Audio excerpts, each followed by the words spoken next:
أنفسنا ومن سيئات أعمالنا من يهده الله فلا مضل له ومن يضلل فلا هادي له أشهد أن لا إله إلا الله وأشهد أن محمدا عبده ورسوله اللهم صل على سيدنا محمد وعلى آله وأصحابه وأتباعه إلى يوم الدين أما بعد.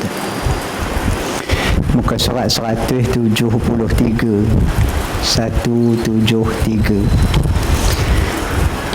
tajuk yang ke-45. Rasulullah sallallahu alaihi wasallam dilindungi oleh Allah dengan sifat maksum.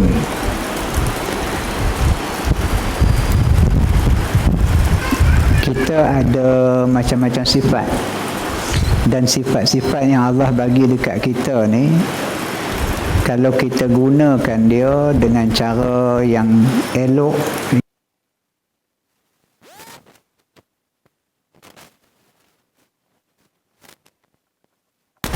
walaupun sifat tu zahirnya tak elok, macam kedekut, penakut, apa lagi, boroi, semua tu sifat pada zahirnya nampak tak elok belaka. Tapi kalau kita guna sifat yang ada tu mengikut syariat, maka dia akan bawa kebaikan pada kita. Begitu juga sifat yang nampak macam bagus gitu, zahirnya gitu, tapi kalau kita tak guna dia mengikut syariat, dia akan bawa keburukan pada kita. Pemurah, bagus dah pemurah tu, tapi bila tak ikut syariat, dia jadi boroi, dia jadi membazir. Berani, bagus berani tu, tapi berani tak untuk punca. Berani dalam perkara-perkara yang tak munasabah ataupun perkara yang tak sepatutnya, maka dia bawa malapetaka bagi kita. Berani dia tu, bawa motor tu dia buat lap lagi, buat wikang lagi, angkat tiar belakang. berani berani nak mampus saja. Jadi rosak kita tu ataupun baik kita tu Allah bagi dekat kita. Dan Nabi SAW selain daripada bersifat dengan sifat-sifat manusia biasa macam kita, ada sifat-sifat istimewa yang Allah bagi. Termasuklah sifat asmah, ain sad mim ta, ismatun, yang kita sebut maksum. Ismah sifatnya maksum, Nabi tu yang bersifat dengan asmah tu, maksum. Gitu. Muka surat 173. Kita mulakan dengan umul kitab Al-Fatihah. A'udzubillahi minasyaitonirrajim. Bismillahirrahmanirrahim. Alhamdulillahi rabbil alamin. Ar-Rahmanir-Rahim. Maliki yaumiddin. Iyyaka na'budu wa iyyaka nasta'in. Ihdinas siratal mustaqim. Siratal ladzina an'amta 'alaihim ghairil maghdubi 'alaihim waladdallin. Amin. Rasulullah SAW dilindungi Allah dengan sifat maksum. Sekali lagi saya ulang, sifat yang ada pada kita ni, yang Allah bagi ni elok sangat, tapi mesti sesuai dengan syariat. Sifat penakut pun dia melindungi kita. Sifat penakut, dia melindungi kita daripada bahaya. Sebaik aku lari dia lah. Kalau gagah tunggu juga, dengan aku sekali, jadi selamat kita. Kedekut tadi ni, dia bawa selamat. Kenapa? Dia ada simpanan. Banding dengan boroi tadi ni. Begitulah juga sifat-sifat yang lain. Namun Nabi SAW maksum ni, ismah ni, Allah sendiri yang pelihara. Yang tadi yang berani, takut, malu, rasa sedih, semua tu kita yang kena conduct, kita yang kena guna dia untuk dapat kebaikan tu berdasarkan syariat. Namun ismah Nabi ni, ismatul Rasul, Allah sendiri pelihara.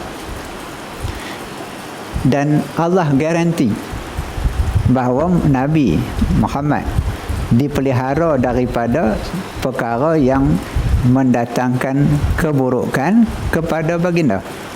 Namun duk pelihara macam tu pun sehingga sampai pangkat para sahabat tengok Nabi kena macam-macam musibah. Habis macam mana? Contoh, bila Nabi sembahyang satu ketika di naungan bayangan Kaabah tu, sebab panas di Masjidil Haram tu, zaman ni dah ada bumbung tinggi-tinggi tu tahan sikit lindung dia. Jadi tengah hari rembang tu ataupun pagi lagi pun dah panas dah, pukul 11 ke 10.30 panas dah. Jadi Nabi berlindung di sebalik lindungan Kaabah tu, Nabi sembahyang. Bila tengah sujud, marinya geng-geng gangster Mekah ni bubuh perut unta atas kepala Nabi. Kita dah baca dah dulu. Sampailah Nabi nak angkat macam mana perut unta duduk atas kepala. Datang Fatimah radhiyallahu anha tolak perut unta tu ke tepi, barulah Nabi boleh panggung kepala. Fatimah teriak, nangis. Buat apalah dekat ayah aku sampai macam ni. Dia bukan ajak orang buat jahat, dia bukan bunuh orang, dia bukan kata orang, bukan kata kat orang tak, nak ajak bagi jadi elok je. Buat macam tu. Sehingga Nabi sebut dekat Fatimah, wallahu ya'simuni minan nas. Wahai Fatimah, jangan sedihlah, kerana Allah pelihara aku. Macam tu pelihara lagi. Kalau kita macam tu, awak lari kampung lah. Baru pelarian sungguh mak sabu kata. Tapi Nabi ulang yang itu. Allahu ya'simuni, Allah pelihara aku. Sama juga bila Nabi balik daripada Taif tu, pergi ke Taif, maka bukan sekadar halau balik, halau keluar daripada Taif, bahkan tuju dengan batu, pukul sambil halau keluar. Tapi Nabi masih lagi macam tu, balik rumah sampai kasut selipar Nabi tu lekat darah, meleleh ke tumit Nabi tu, lekat kat situ. Fatimah tengok macam tu, nangis Fatimah. Masih lagi Nabi kata, Allahu ya'simuni minan nas, Allah pelihara aku daripada manusia. Dalam perang Uhud kita baca, pecah muka, patah gigi, rebah Nabi, berdarah. Tapi Nabi masih kata Allah pelihara aku. Kita baru kena tukar sekali dua, ya Allah. Dia kata musibah, ya. Duk fikir-fikir tengok tak jadi. Dululah dah tukar kerajaan, bukan takat dia tukar orang, dia tukar kita, tukar kerajaan pula. Baik. Imam Bukhari dan Muslim meriwayatkan dalam kitab sahih mereka bahawa ketika Rasulullah sedang sakit, baginda membacakan ayat-ayat, baca macam tu, mu'awwizat, tulis Rumi tu penin kan. Mu'awwizat daripada ta'awuz. Ta'awuz tu ialah a'udzu billahi minasyaitonir rajim. Nah, bila kita nak baca Quran, mulakan dengan ta'awuz, a'udzu billah. Kalau tasbih, subhanallah. Kalau tahmid, alhamdulillah. Kalau takbir, Allahu akbar. Apa lagi?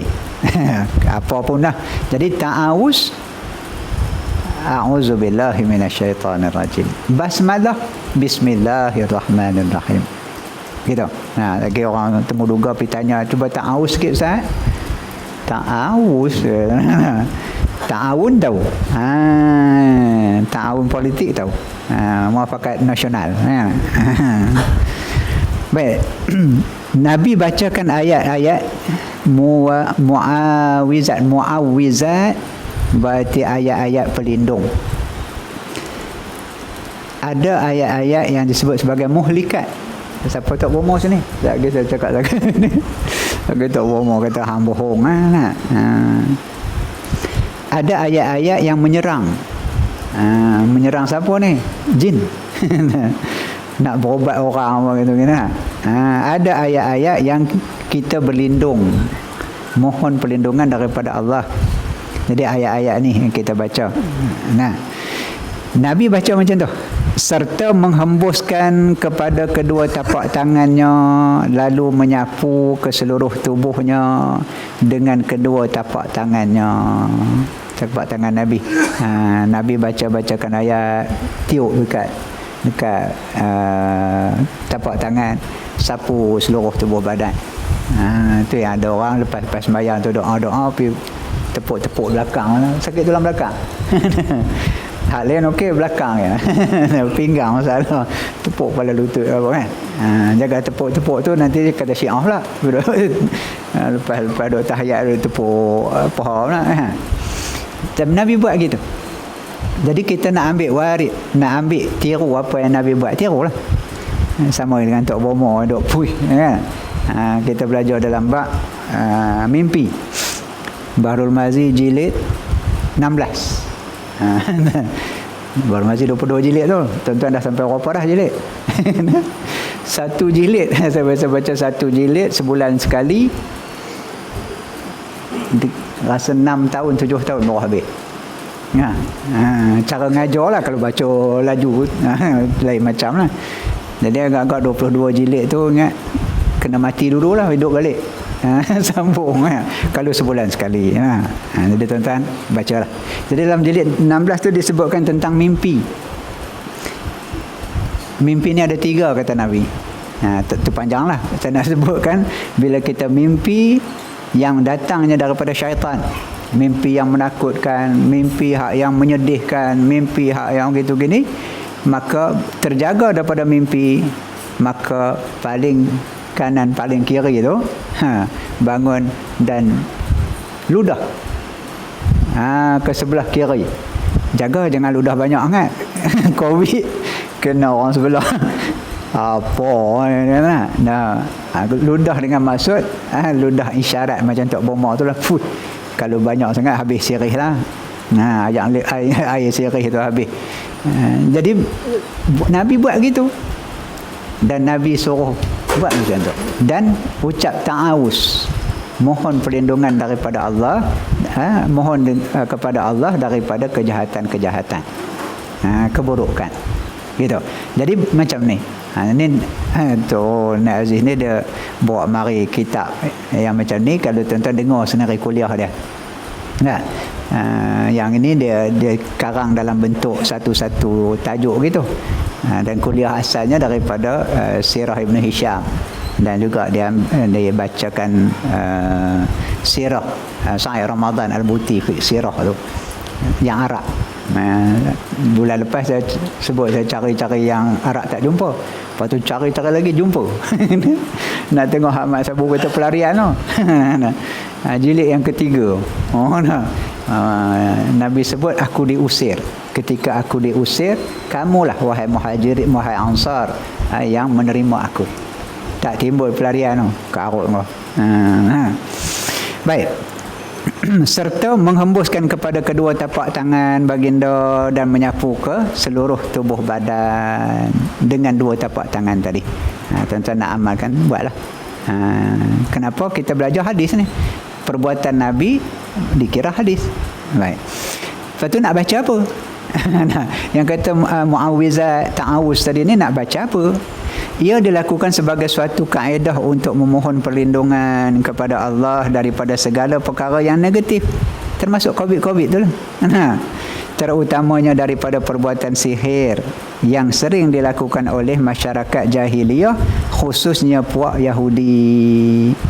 Tuan-tuan, ada beza di antara sesuatu yang ditakuti, yang zahir atau yang jelas. Rimau, boya, ular, pencuri, perompak, semua takut ke? Memang kita takut. Kau berani? Berani apa? Kunci berapa lapis? Takut. Tapi takut yang zahir macam tu, bila kita kunci pintu, dia susah sikit nak jadi syirik. Hang kunci pintu, hang tak percaya ke Allah Ta'ala? Oh, gitu. Mutu kereta tak kunci pun, biar je kunci kat tengkor tu. Tengoklah. Baru takbir pertama, takbir tu ihram, hilang dah. Tak takut. Jadi beza.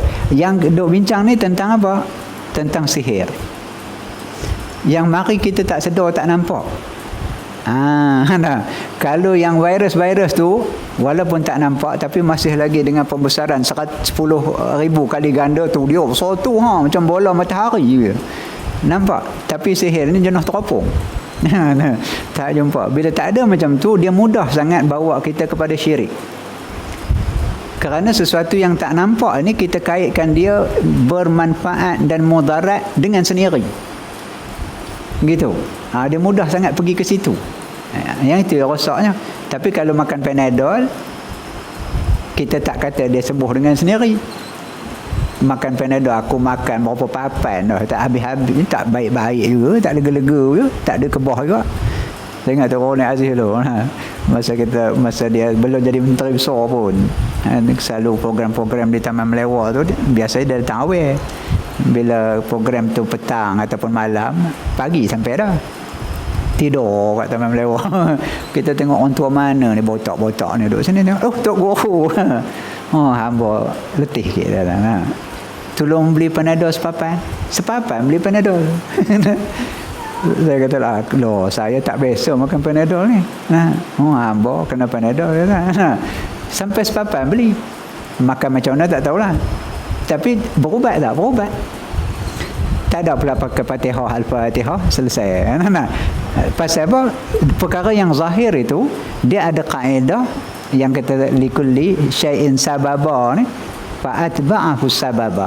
Allah jadikan segala sesuatu tu bersebab dan ikutilah sebab-sebab itu. Maka dia ada kajian, dia ada sebab dan musabab, akibat, maka follow, ikut flow dia.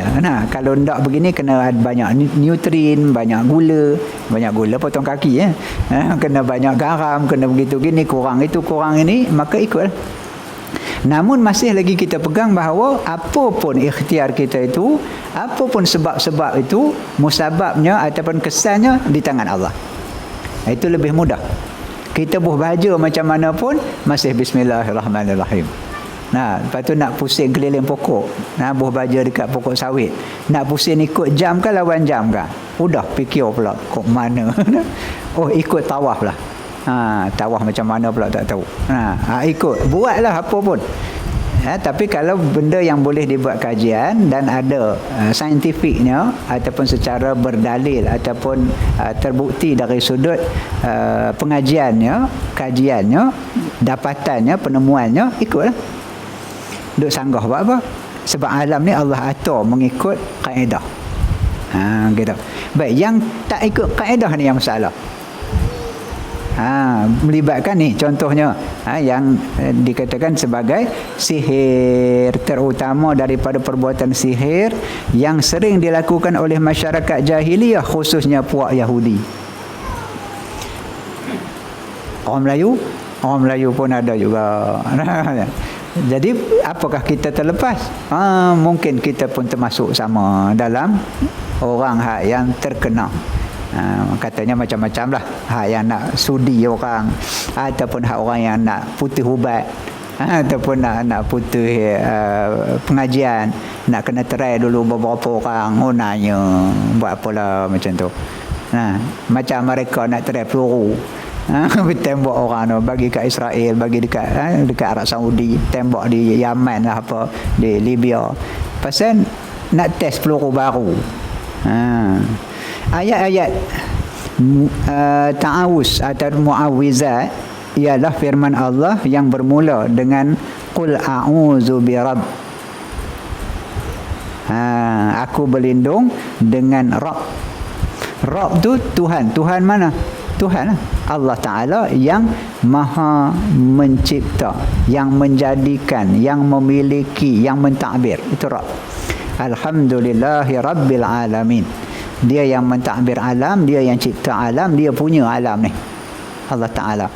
Baik, sebagaimana firman Allah, qul a'udzu birabbil falaq min syarri ma khalaq wa min syarri ghasiqin idza waqab wa min syarrin naffasati fil 'uqad wa min syarri hasidin idza hasad. Orang ada selalu sebut. Kuliah dia kata hamba tak pandai, dia kata tak reti nak berubat ni. Dah orang bagi air, bagi ya. Lepas tu nak buat apa? Nak buat ubat sikit. Dia pun nak baca apa? Dia pun katalah, selalunya hamba baca Fatihah. Qul huwallah, qul a'udzu birabbil falaq, qul a'udzu birabbin nas. Lepas tu selawat. Lepas tu tiup hembus. Nah, sebab Nabi pernah buat macam tu hembus. Jangan sembuh ayo lah tu lah dah. Lepas tu bagi kat orang tu. Lepas tu orang tanya pula, nak buat apa tu guru? Mana hamba tahu. Nak buat macam mana? Minum kah? Minum lah. Mandi kah? Mandi. Ikutlah. Nah, sebab bukan kita mengaji bidang itu. Kalau mengaji syifa lah, ruqyah apa ke, itu dia ada disiplin dia sendiri. Cara dia mengaji lah. Jadi yang tak mengaji apa? Tu mengaji dah lah tu. Jadi kita pun kadang dia mari juga tu, ustaz buat ayo penawar lah. Kita pun tengok ayo ni memang tahu dah. Okey lah. Senang lah sebab nak buat ayo penawar pun dia tahu dah. Kalau hak tahu nak bagi masin susah sikit. Lepas tu nak buat macam mana, buatlah macam tu. Saya ni tak pandai kan? Memang pun apa? Memang tak pandai pun. Jadi kenapa gitu? Dan dia sebut dia kata cumanya waktu baca tu bagi konsentrate atau khusyuk, tumpukan kepada maksudnya dan tujuan kenapa kita baca. Takkan tak boleh kot. Qul a'udzu birabbil falaq ni, katakanlah a'udzu, aku memohon perlindungan birabbi, dengan Tuhan al-falaq. Al-falaq asal perkataan dia pemecah, Tuhan yang memecah. Cuma dia terjemah di sini terus dengan maksud Tuhan yang menguasai waktu subuh. Subuh tu kenapa jadi subuh? Dia pecahkan malam. Asal malam tu gelap gelamat. Lepas tu dia mari pecah. Dia cahaya sana cahaya sini, fajar sadiq dan fajar kizib main tenggak tu. Fajar sadiq tu dia mari melintang, berpecah gitu. Itu memecah. Bahkan diterjemahkan kalau tu Aziz mentafsirkan tentang al-falaq ni, termasuk memecahkan apa sahaja. Terutama biji benih. Kacang hijau tu kita buat peluru. Senapang angin. Piung.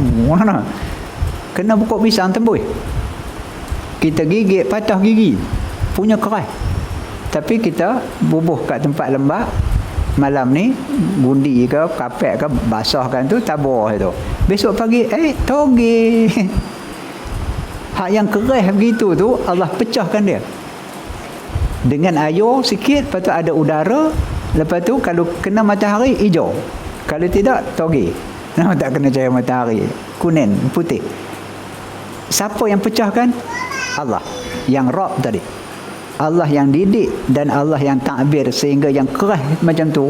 Jagung. Dulu kita tanam jagung di benda, lepas tu selit atas para. Dapur kayu. Berabuk, berubah kepala. Jagung tu dah 5-6 tahun.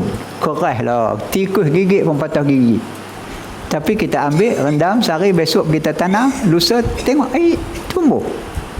Allah yang pecahkan. Jadi apa saja bentuk pemecahan itu, bahkan sampai pangkat ahli-ahli sains kata Allah yang pecahkan molekul-molekul tu sampai pangkat jadi atom.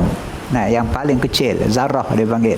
Dan pecah-pecah lagi, tambah tumbuh-tumbuh dan sebagainya. Ini Allah mentakbir. Allah hak tu yang kita minta. Kalau hak tu pun Allah boleh buat, takkan masalah kita Allah tak boleh selesaikan. Takkan masalah COVID Allah tak boleh selesaikan. Tapi senang-senang kita nak suruh Allah selesaikan. Allah bukan kuli kita. Kita bukan tuan dia. Allah Maha berkuasa, Allah lah Tuhan kita. Biar beradab dengan Allah Ta'ala. Mohon sungguh-sungguh sebagai hamba, mudah-mudahan Allah terima permohonan kita, hajat kita dan memudahkan kita. Baik. Min syarri ma khalaq, daripada syar segala keburukan, ma khalaqa, apa-apa yang kamu telah buat. Allah buat segala sesuatu dengan fi'il dia ataupun dengan sifat masing-masing. Ular mematuk, lipan gigit sengat, apa benda, rimau, kokok, kekah, boya begitu gini, dan hantu syaitan, jin, syaitan, Allah jadi sifat dia macam tu. Dan ada perkara-perkara yang Allah jadikan itu dia boleh memudaratkan kita, dia boleh mendatangkan keburukan pada kita. Maka kita minta, ya Allah, semua ni Engkau yang buat. Virus corona pun Allah buat, influenza pun Allah yang buat, SARS apa sebelum ni pun Allah yang jadikan, segala virus tu mutasi tak mutasi apa semua pun Allah yang cipta dia.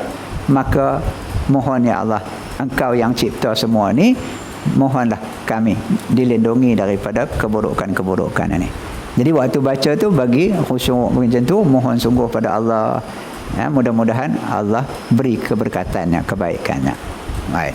Wa min syarri ghasiqin idza waqa, juga daripada kejahatan malam apabila telah gelap. Jahat ni bukanlah jahat berdosa malam ni pasal jahat berdosa ular ni gigit orang dah.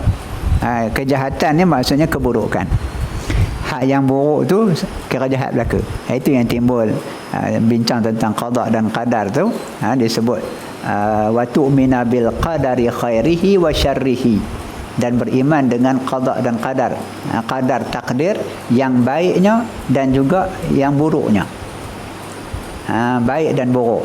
Terjemah dalam bahasa Melayu pula, percaya kepada qada dan qadar ialah percaya kepada untung baik dan untung jahat. Baik pun untung, jahat pun untung. Macam mana nak faham? Tak kira lah, tapi dah terjemah gitu, baca gitu lah.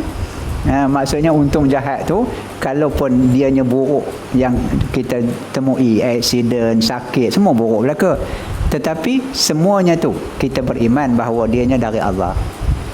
Bukan untung pula jahat tu, tapi kejahatan tu juga dia datang daripada Allah. Apapun yang datang daripada Allah, positive thinking. Berfikiran positif. Corona, banyak faedah rupanya coronavirus ni. Dengan ada PKP D pula lagi, berapa ramai pendatang asing tanpa izin dapat kita tangkap, hantar balik bila ribu-ribu orang. Dengan ada yang macam tu, kelab malam sampai hari ni tak boleh beroperasi. Kita harap tak payah operasi terus lah. Apa gitu. Jadi sampailah tu pun buka tangkap terus, sebab dia menyalahi akta, bukan SOP. Dr. Khairuddin baru SOP. Yang akta ni tangkap masuk penjara. Naik kelab, token naik kelab tu, tangkap dulu. Lepas tu premis sita. Baru selesai. Rumah-rumah pelacuran lagi tak boleh. Tak dibenarkan sebab body contact. Bukan tekad bersalam. Jadi tak boleh buka. Jadi banyak benda pendatang asing hak yang kita dah cuba kesan, yang Cina, India yang mari tak balik-balik tu, yang puluh-puluh ribu, ratus ribu yang tak ada rekod keluar tu, ke mana duduk pun tak tahu. Takkan ada dalam kontainer lama no. Jadi mudah-mudahan ada perkara-perkara yang baik. Itu yang dikatakan untung jahat.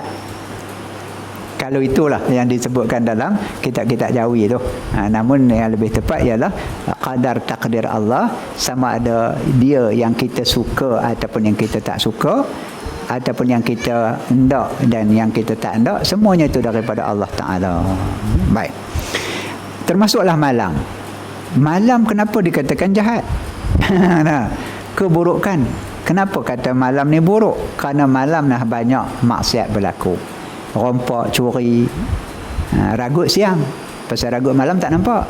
Lembu je ragut malam. Ragut rumput. Orang ragut malam. Siang pasal nampak. Tapi yang lain, kejahatan lain, banyak malam. Dan juga malam ni biasanya wa min syarrin nafasati fil uqad, daripada kejahatan orang yang mengamalkan ilmu sihir. Di antaranya nafasati fil uqad, yang meniup pada simpulan tali. Berkas tali kuning gitu lah. Lepas tu pergi tak bawah tangga. Udah meracau macam-macam. Aku nak balik. Nak balik. Kemana tanya? Tu bawah pokok beringin. Rupa dia duduk situ. Lepas tu yang mari buat apa? Dah, anak kamu, cucu kamu yang bawa aku mari. Dia kacau tempat kami pula dah. Jadi ada hak yang menyimpul ini, dan dia berkait dengan syaitan ini, lalu mendatangkan keburukan kepada orang, musibah dan sebagainya. Wa min syarri hasidin idza hasad, dan daripada keburukan orang yang berhasad apabila dia berhasad. Tak kira lah PAN ke DAP ke apakah, apa saja yang hasad dengki, sibuk je. Orang dah bayar denda dah Dr. Khairuddin. Lama dah bayar 1,000. Oh, heboh lagi suruh letak jawatan. Tuan Ibrahim pun kena letak jawatan sungai. Sungai orang buang sisa toksik dalam sungai, sisa kimia dalam sungai. Tuan Ibrahim kena letak jawatan pula. Apa pasal pula? Dengki betul. Dr. Khairuddin dengki pasal kes buluh lah. Dr. Khairuddin dia sebut buluh itu berpotensi. Dia tak suruh pula tebang sawit. Sawit pula hari ni 480 dah. Masa PA dulu 320. Lepas tu kan mak marah apa semua, bengang kawan tu. Tak pasal-pasal. Jadi siapa saja yang berhasad dengki, kita minta pada Allah supaya Allah jauhkan kita. Itu untuk bawa keluar yang orang dok viral macam-macam lah. Pejuang Islam mesti mempunyai sifat yang kental dan berjiwa besar menghadapi apa saja mehnah. Ini dok hantar pula macam-macam kes bila lepas memberi laluan kepada rakan-rakan di Sabah untuk bertanding. Bertandinglah semua kerusi. Walaupun kita dah minta pun ke awal. Tapi memandangkan kepada mereka lebih perlu di situ, dan kita pun tak pernah menang pun. Hilang deposit selalu. Cuma orang PAS ni semangat. Boleh menang pas satu cawangannya. Menang hak cawangan tu. Mana boleh menang. Tapi atas dasar tadi keputusan yang dah dibuat sebagai ujian juga untuk kita. Yang bising pula orang PAS ni hak duduk di Semenanjung ni. Apa? Bukan nak ngundi pun di Sabah tu. Sibuk.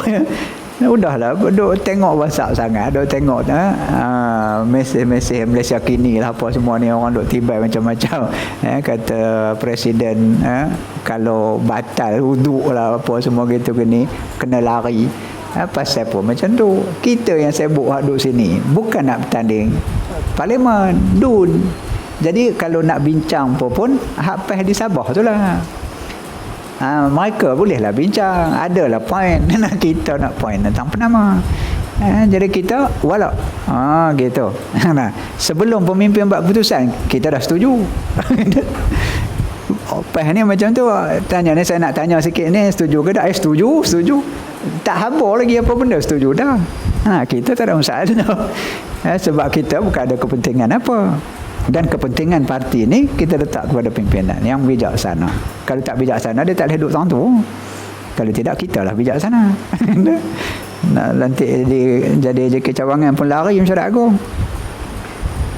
Baik, ayat yang seterusnya. Dan ayatnya lagi, Qul a'udzu birabbin nas, malikin nas, ilahin nas, min syarril waswasil khannas, allazi yuwaswisu fi sudurin nas minal jinnati wan nas.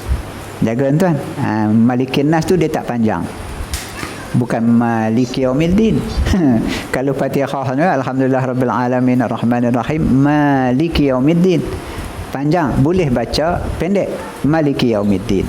Malik jadi yang memiliki, maliki yaumiddin pendek dia jadi raja.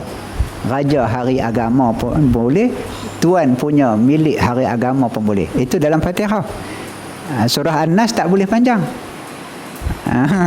Jadi juga buat galik gitu kan, qul a'udzu birabbin nas, malikin nas. Pasal apa malikin nas? Malikin nas. Malik. Bukan Malik. Dia tak ada qiraat yang baca malikin nas, tak ada. Jangan buat reka-reka gitu. Fatihah ada dua bacaan, dua qiraat. Dua cara baca. Qiraat yang sama, qiraat kita hafaz. Baik, malikin nas, ilahin nas. Qul a'udzu macam tadi juga. Bi rabbi sama juga macam tadi, aku mohon perlindungan dengan Tuhan. Tuhan mana? Tuhan nas, Tuhan manusia. Ini kes manusia pula. Kita pun manusia, orang yang mungkin buat jahat pun manusia, ataupun orang yang membisikkan was-was pun manusia, ataupun orang yang mungkin menarik perhatian kita pun manusia. Ada orang tertarik lagi dengan PH. Mana? Kalau dulu kau jadi menteri ya, tertarik ya. Kemudian kepada Tuhan Rabb, dahlah Rabbun Nas, mari pula Malikin Nas, mari pula Ilahin Nas.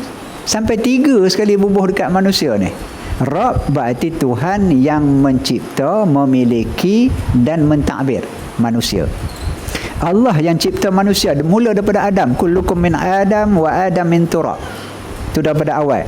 Kemudian melalui proses persenyawaan apa mani, mudrah, nutfah dan sebagainya pun Allah yang atur, Allah yang takbir. Kalau tak takbir, semua orang kahwin dapat anak. Tapi ada orang kahwin tak dapat anak. Ada orang tak kahwin dapat anak. Maryam. Bukan sekadar tak kahwin, tak ada siapa sentuh lelaki mana pun tak pernah sentuh dia pun dapat anak. Pasal apa? Rabbun Nas. Tuhan yang mencipta manusia. Dia boleh buat. Baik. Yang keduanya Malikin Nas. Malikin Nas ni raja bagi manusia. Atau kita sebut sebagai penguasa manusia. Raja ni apa perintah dia? Dia suruh kita demam. Cek tengok 37.6 lebih 1. Tak boleh masuk kedai.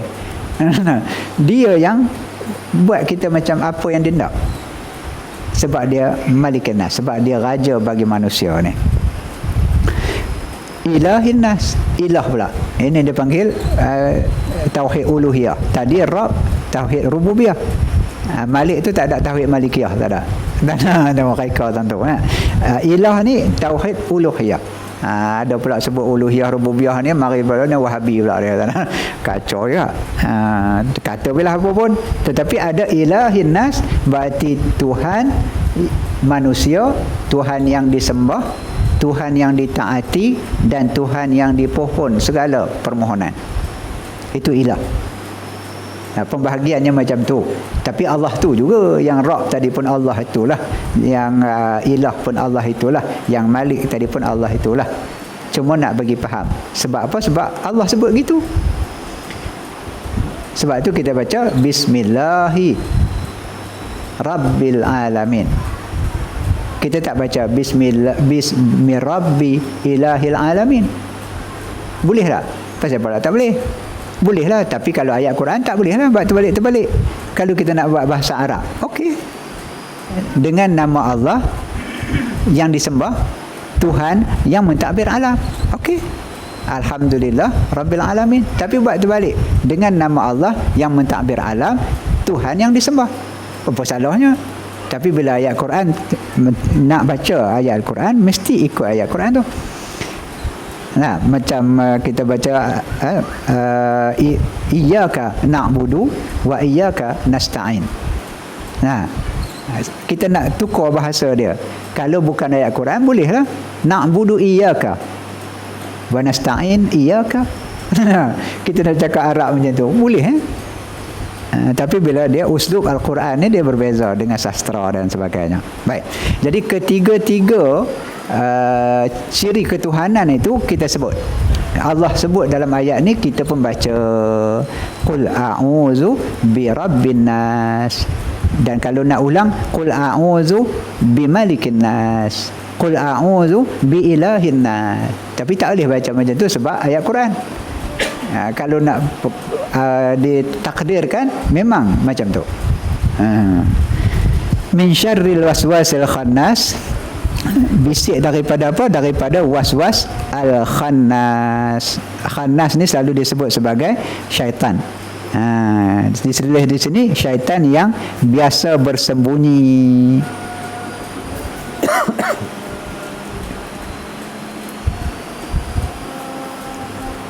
Asyhadu an la ilaha illallah.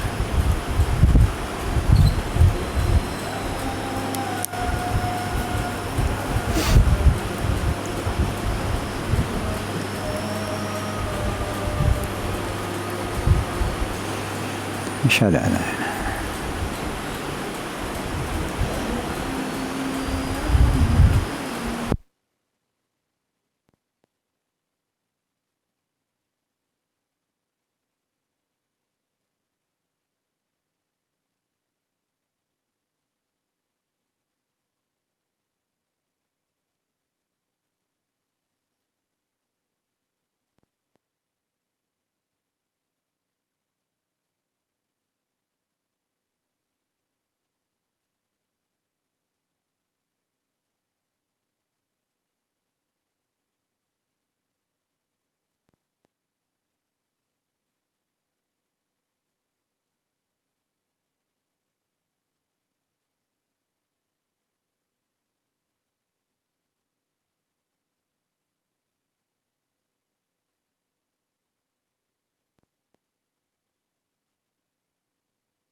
innaka la tughfir. Min syarril waswasil khannas, daripada waswas al-khannas. Al-khannas tu ditafsirkan di sini daripada bisikan, daripada syaitan.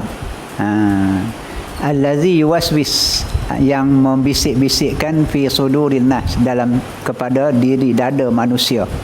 Siapa yang bisikkan tu? Minal jinnati, daripada jin, wan nas. Hak jin ni kita tak nampak, tapi dia terasa dalam hati. Bila lagi dia kata, nah, orang lain semua dah jadi menteri dah. Patutnya Perak ni boleh jadi menteri besar. Dulu kita boleh jadi menteri besar, pasal ni tak boleh. Pasal pula hak yang satu wakil rakyat boleh jadi menteri besar. UMNO pula kata, dia kata patut Perak ni UMNO menteri besar ni. Ini dipanggil was-was. Siapa bisik ni? PH. Rupanya setan PH. Dan sebab apa? Allah sendiri sebut minal jinnati, yang membisikkan was-was dalam sudur, dalam dada manusia ni, daripada kalangan al-jin, setan jin, wan nas, dan setan manusia. Jadi yang membisikkan was-was ni bukanlah ya ke tak.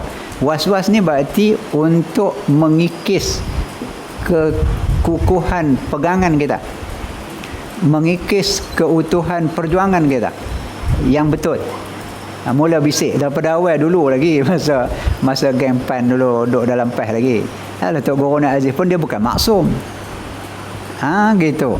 Kita pun tahu tujuan apa tu. Termasuk anak dia sendiri sebut. Dulu anak Ustaz Badir pun sebut. Anak Ustaz Rawal lagi sebut lah. Presiden PAS pun bukan maksum. Memang. Tapi kenapa sebut? Kerana untuk mendatangkan keraguan-keraguan. Kerana apa? Untuk menyatakan mereka pun boleh salah. Memang boleh salah. Siapa kata tak pernah salah? Tetapi kalau banding dia dengan kita, siapa banyak salah? Buat tak bincang hak tu? Lepas tu hak banyak amal hang dengan dia, ilmu. Karang kitab bertambun-tambun depa. Kita baca kitab depa pun tak habis. Ni duk baca dah berapa lama tak habis-habis lagi. Jadi nak banding apa? Ini bisikkan. Was-was lah. Rugi kalau dak PAS boleh menang. Kalau sabar kita ambil 5 kerusi sudahlah. Hak tempat kita biasa tanding. Kita kata ya juga. Ketika kita lawan 3-4 penjuru pun kita boleh dapat 2-3 ribu. Ini kan pula kalau 22 penjuru. Takkan tak boleh bagi 1-2 kerusi. Siapa bisik? Sebab keputusan dah buat. Kalau belum buat keputusan, tak apa. Kita hantarlah. Nak hantar cadangan, nak bagi tahu apa, tak apa, bincang lah. Tapi bila dah ada keputusan, bila nak rombak keputusan yang dah dibuat, maka ini syaitan. Sebab itu faiza azamta fatawakkal 'ala Allah wa amruhum syura bainahum, tu perangkat awal lagi. Tapi bila ada keputusan, maka bertawakal. Tak akan duka cita dan juga tidak akan menyesal orang yang bermesyuarat. Baik. Ketika Rasulullah semakin uzur, Sayyidatina Aisyah membantu baginda melaksanakan amalan sunnah dengan memegang telapak tangan baginda dan menyapukannya ke serata tubuh baginda yang mulia itu. Sampai macam tu. Dan nak sapu pun tak larat sangat dah. Lalu Aisyah pegang tangan Nabi. Tadi kata tadi ni, bacaan-bacaan tadi ni, dan tolong sapu badan-badan Nabi ni dengan tapak tangan Nabi. Okey, jadi boleh buat. Peristiwa itu menunjukkan bahawa amalan menjampi. Tok Guru guna perkataan jampi. Kalau jampi itu sesuai. Ada orang bincang jampi ni tak sesuai dengan amalan perubatan Islam. Dia lebih bentuk doa. Tapi kata Tok Guru bahawa amalan menjampi itu wujud dalam Islam. Kalau kita terjemah perkataan jampi ialah ucapan-ucapan yang mengharapkan kesembuhan. Dan ucapan itu syaratnya apa? Sebagaimana yang dilakukan oleh Rasulullah sendiri, amalan menjampi itu diamalkan sehingga pada saat baginda di kemuncak keuzuran, di mana baginda terpaksa dibantu oleh isteri kesayangannya Sayyidatina Aisyah binti Abu Bakar. Amalan menjampi itu dengan syarat mesti menggunakan ayat-ayat Al-Quran ataupun doa-doa Rasulullah sallallahu alaihi wasallam sendiri. Tuan-tuan boleh tengok fatwa. Perak pun keluar fatwa jampi serapah. jampi dan serapah, jampi serapah gitulah. Dan syarat-syaratnya. Yang diharuskan macam mana, yang diharamkan macam mana. Yang paling jelas yang diharamkan tu yang berunsur syirik. Yang kedua yang berunsur pemujaan-pemujaan, lucah dan sebagainya. Dan yang ketiga yang ucapan-ucapan yang tidak difahami pun haram. Apa? Hai sang dewata, apa barang. Kita tanya sang dewata tu duduk di mana? Boleh hindar kayangan ke mana? Mana aku tahu dia dah orang kata dewata lah. Dia khawatiri apa yang kita sebut, tak kira Hindustan ke Siam ke apa ke, dia khawatiri bahasa tu ialah bahasa pemujaan bagi mereka. Maka itu haram. Jadi kalau tak faham jangan sebut. Jadi kalau hak faham yang tidak bawa syirik, katalah. Nah. Perkara yang paling penting baginda menjampi menggunakan ayat-ayat yang tadi, ta'awiz tadi, mu'awizat. Ayat-ayat yang boleh menjadi pelindung diri terutama daripada perbuatan sihir. Seperti sihir yang dilakukan oleh seorang Yahudi yang bernama Labib bin A'sam yang telah menyihir Rasulullah seperti yang diriwayatkan oleh Imam Bukhari dan Imam Muslim dalam kitab sahih mereka. Nabi disihir. Yang diracun tu perempuan tu. Perempuan Yahudi buah racun dekat pohon kambing. Dia tanya pula orang, Nabi suka kambing ni, panggang ni, Nabi suka makan bahagian mana? Dia berkata paha. Hak tu ada isi pun kambing. Kalau panggang tulang belakang jenuh. Jadi dia bubuh racun sebanyak-banyaknya. Gitu. Dan kita baca dalam fiqh harakah tu jadi jilid 3 dulu ni. Tuan-tuan tak ingat balik cari. Nabi dan gigit. Dan terkena racun tu. Kambing bercakap. Tu dia. Paha kambing bercakap, ya Rasulullah, aku diracun. Gitu. Kita siapa nak tolong cakap? Sebab tu mohon pada Allah. Jumhur ulama menyebutkan bahawa sihir memangnya wujud. Sebagaimana wujudnya pelbagai penyakit yang lain, mengenai sihir ini Allah telah menjelaskan firman-Nya, wattaba'u ma tatlu syayatin ala mulki Sulaiman wa ma kafara Sulaiman walakinna syayatin kafaru yu'allimuna an-nasa as-sihra. Yang berubat kena hafal yang ni. Memang salah satu daripada bacaan yang digunakan untuk mengubah orang yang disihir ataupun yang terasuk hantu. Pelbagai sihir yang dilakukan oleh puak musyrikin terutamanya orang Yahudi mampu memecah belahkan masyarakat seperti mencerai-beraikan pasangan suami isteri sebagaimana ditegaskan dalam Al-Quran, fa yata'allamuna minhuma ma yufarriquna bihi bainal mar'i wa zawjihi wa ma hum bidarrina bihi min ahadin illa biiznillah. Firman Allah itu, dua-dua ayat tadi ini menceritakan bagaimana kisah syaitan yang mengikut, ada orang yang mengikut syaitan pada masa kerajaan Nabi Sulaiman tu. Dan kisah macam mana Harut dan Marut yang disebutkan dalam Al-Quran ini. Dua malaikat Harut Marut ni mari menceritakan, menyebutkan, memberitahu kepada orang ramai bahawa sihir ni begini dan jangan kamu amalkan. Harut dan Marut ni dia takkan sebut benda tu melainkan dia bagi tahu siap-siap ini sihir. Tiba-tiba mereka ikut dan mereka buat. Amalkan. Sebab tu sebahagian ulama mengharuskan belajar sihir tetapi mengharamkan mengamalkan sihir. Ada setengah ulama mengharamkan terus, tak ada faedah. Tapi ada yang belajar dengan tujuan nak tahu supaya boleh mematahkan ataupun menawarkan sihir. Firman Allah itu menunjukkan bahawa sihir itu sememangnya wujud di kalangan manusia. Sejarah telah mencatatkan bahawa Rasulullah sendiri terkena sihir daripada angkara Labib bin A'sam, seorang Yahudi yang sentiasa membenci dan memusuhi baginda. Timbul persoalan di kalangan setengah pihak, apabila sihir itu wujud dan Rasulullah sendiri terkena sihir, tidakkah ia telah menjatuhkan martabat seorang Nabi dan juga Rasul yang kata maksum tadi? Yang saya sebut awal tadi ni, walaupun orang buh macam-macam kat Nabi, buh najis atas kepala lah, buh debu atas kepala lah, buh perut unta atas kepala lah, 7 lah, dalam perang patah gigi, yang tu bukan suatu yang berat bagi Nabi. Yang itu bukan suatu perkara yang di luar daripada kemampuan Nabi. Yang disebutkan Allahu ya'simuni, Allah yang memeliharakan aku, kata Nabi, yang aku ni maksum ialah orang tak boleh bunuh aku. Tu. Kita kalau takat kena lebih kurang tu pun dah teruk dah.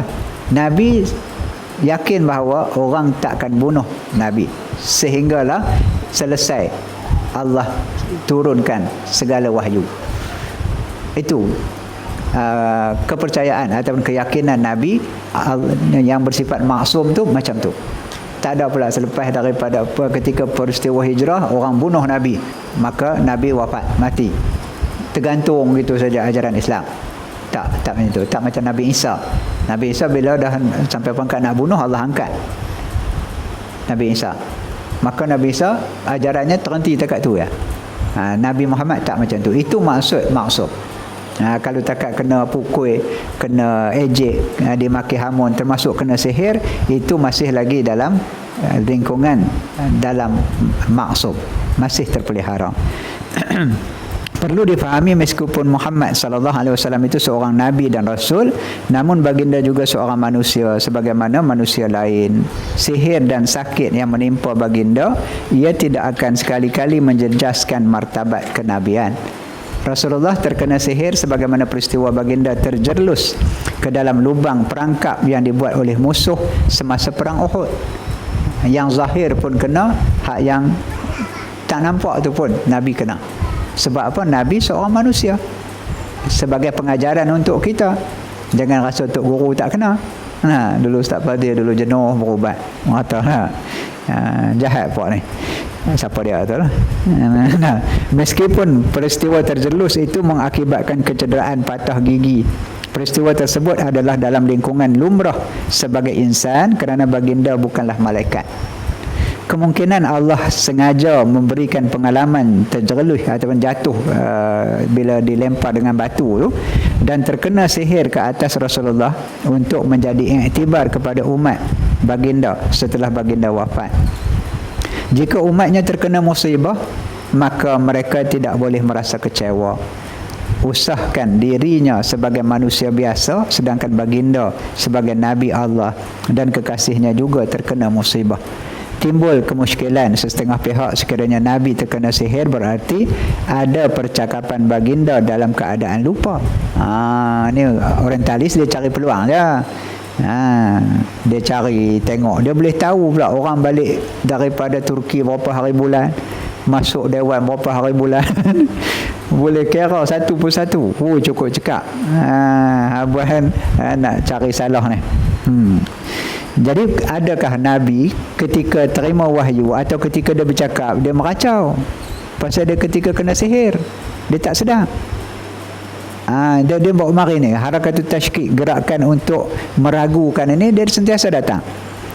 Qadhi Iyad menjelaskan Allah memberi perlindungan kepada baginda dengan sifat maksum yang berarti tidak membiarkan kesilapan berlaku terhadap Rasul. Ini betul. Ini yang kata maksum ni, Nabi tak nyanyuk, Nabi tak mengigau hidup cakap dengan orang, Nabi tak berlaku perkara ni di luar kawalan, tak ada, hilang akal sehingga keluar hukum-hukum hak yang tidak menepati kehendak Allah. Itu maksum. Pengajaran daripada peristiwa tersebut boleh membuka minda manusia bahawa Rasulullah yang paling banyak, paling layak menjadi ikutan kerana di samping pelbagai sebagai Nabi dan Rasul, baginda adalah daripada kalangan manusia yang selayaknya memimpin masyarakat manusia dengan wahyu yang diterima daripada Allah Ta'ala. Kalau Nabi semua tak kena sakit, Nabi semua berjaya belaka, tak ada yang gagal, habis kita kita macam mana?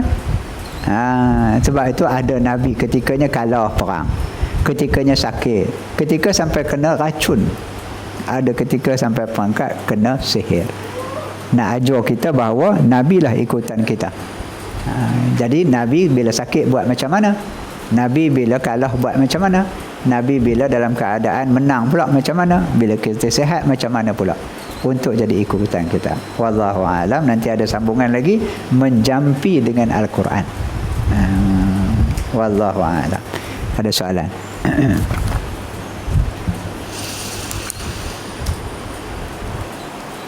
Bismillahirrahmanirrahim. Alhamdulillah wassalatu wassalamu ala Rasulillah wa ala alihi wa ashabihi wa atba'ihi wa man wala.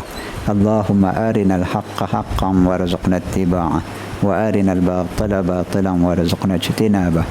Allahumma iftah bainana wa baina qaumina bil haqq wa anta khairul fatihin. Subhanaka Allahumma wa bihamdika nashhadu an la ilaha illa anta nastaghfiruka wa natubu ilaik. Wa sallallahu ala sayyidina Muhammad wa ala alihi wa sahbihi wa sallam. Alhamdulillahi rabbil alamin.